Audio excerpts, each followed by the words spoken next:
Hey everybody, how's it going? It's a Daily Shooter, and California is at it once again, this time with gun control being disguised as an excise tax. Now, this tax is going to be applied to all semi-automatic rifles and shotguns, as well as all handguns. This recently passed committee. We're going to be talking about AB18, so stay tuned.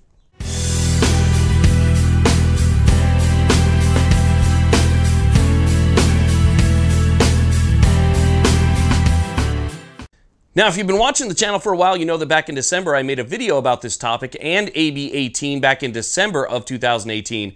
At the time, it was still a very young bill. It didn't even have any co-sponsors yet. But since then, it's moved its way through the process. And like I said, yesterday, it passed committee. That means it's going to be on to the California legislature. We know that Gavin Newsom is completely anti-gun, and he has a supermajority in the California legislature that is also anti-gun. They're basically his puppets. They'll do whatever he wants, and he'll do whatever they want. So it's just, this back and forth where there's really no oversight in California's government anymore. So the chances or the likelihood of something like this actually getting passed are a lot higher than even under Jerry Brown. And I know that's kind of a hard thing to fathom, but what we have right now is just a powder keg of potential gun control here in the state.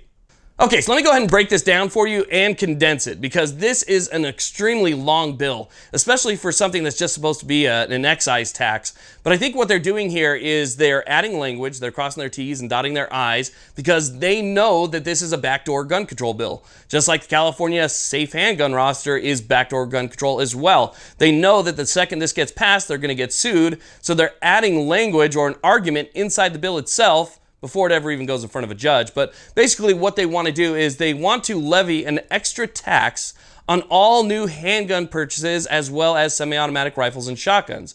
They want to levy that tax on the FFL. We all know that the FFL is going to then transfer that tax over to the consumer, and so we're going to have to pay it.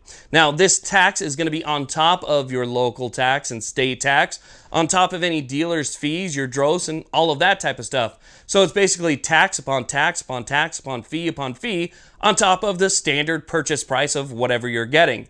Now, they are saying that this $25 extra tax that they're trying to collect from you, they're saying that this is going to go to fund the Cal VIP. Cal VIP is the California Violence Intervention Program.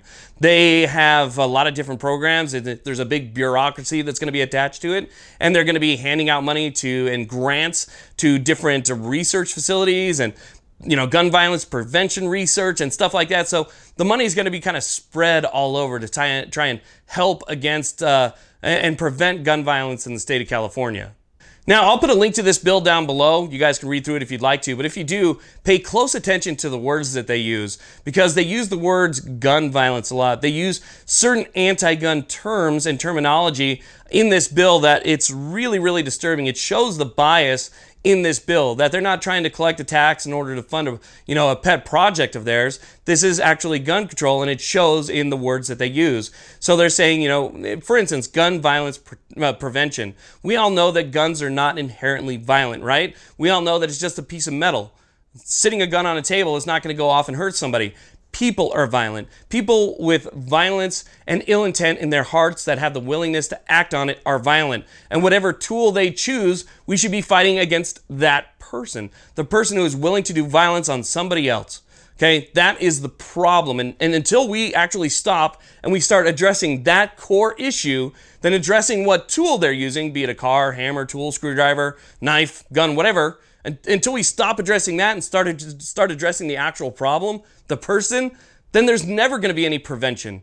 It's not about that. It's just about control. It's not about prevention, or they would actually look at the actual person and the people that are doing this rather than the tool that they're using to do it. It's absolutely ridiculous. And in this, they actually blame FFLs, saying that FFLs in large part are contributing to, again, what they're calling gun violence. So it's essentially punishing these FFLs, and by punishing the FFLs, they are punishing us. It's not going to affect people who have means. Okay, if you have a good income and a steady stream of income, it's not really going to affect you. Yeah, it's going to suck to pay that extra 25 bucks. But look, I've been poor before, where I have to take care of my 3 kids, and I can't even afford a pizza or a date night for my wife on a Friday when we get paid, because it all has to go to diapers, formula, wipes, and everything else that we might need for the kids. Our priorities are first: housing, food, bills, stuff like that. I can't afford anything else, not even a box of ammo. So how do you think this is going to affect people who are already low income, that want to be able to practice the Second Amendment, that want to be able to protect themselves, to stand up for themselves?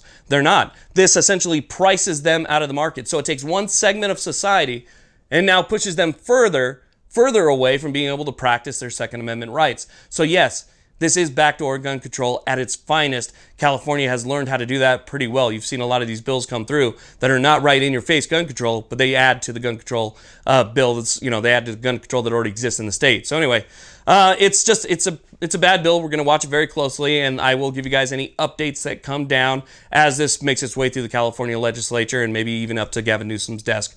So we'll see on this one, but we got to fight back. Make sure you donate to all the groups that are going to save us here, or at least try and save us. Excuse me. Sometimes the words don't always come out the way that I want. I don't use a script or anything like that. I simply talk to the camera. But Firearms Policy Coalition, Gun Owners of America, Cal Guns Foundation, anybody that's going to help us out, make sure that you donate your money to them, because they're the ones, the lawyers, they're the ones that are going to fight against this stuff. Thank you all again very much for watching. I really do appreciate, and I appreciate all the support. If you want to further support the channel, I do sell shirts, stickers, decals, and all that stuff down below, so you can go ahead and check the merch down below. And I also have a Patreon page for anybody that feels like tipping the channel. I want to thank you guys all again very much for the support. I really do appreciate it. Please like, subscribe. Have a great day.